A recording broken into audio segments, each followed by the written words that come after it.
Mr. Chair. I appreciate the opportunity to say I meant no disrespect, but I did mean the points that I was making. My point is, if we're going to be protecting election workers from people, i.e. voters, i.e. constituents, i.e. the people who elected us to this office, then we ought to be wondering, are we fighting for those people? Are we wondering about their benefits, their losses, their concerns? Or are we worried about our benefits, our gains, our concerns? And I think there's a clear dividing line. Are we fighting for the liberty of the people in our communities, or are we fighting for the liberty of this body?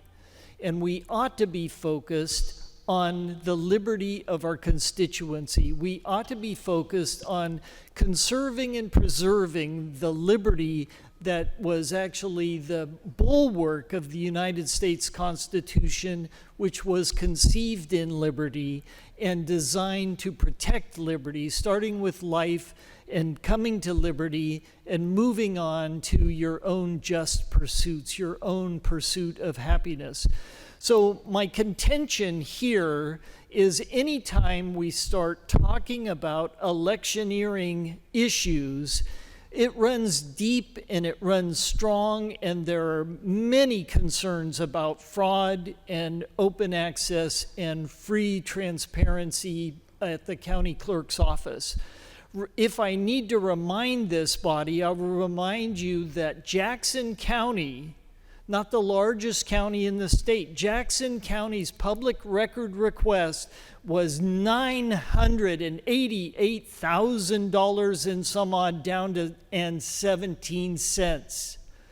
The county clerk was so accurate in their assessment of what this public records would cost that they came down to 17 cents. They weren't comfortable with rounding down to the nearest dollar, and they didn't want to be accused of fraud by rounding up when it wasn't warranted.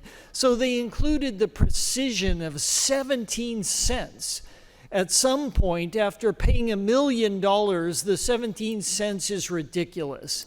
And $1 million to get access to public records, and somehow the Secretary of State is afraid that somebody wrote on their ballot, "Fuzzy is my cat," and somebody would say, well, I know who owns a cat named Fuzzy.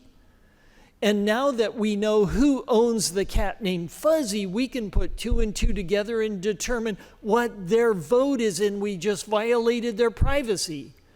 At some point, we are getting ridiculous with the rules and regulations and laws we are passing. We're not protecting the public, and we're empowering the bureaucracy that is running Oregon's election system. So in response to the comments that were made to my previous testimony, I want to set the record straight. I wasn't trying to be offensive. I was trying to defend the public who has a deep sympathy for things that are either run right or run wrong, and they deserve the opportunity to voice their opinions, not with violence, certainly not, but with certain respect and due process and having access to the information. This bill does not help anybody get access to true information. Thank you, Mr. President.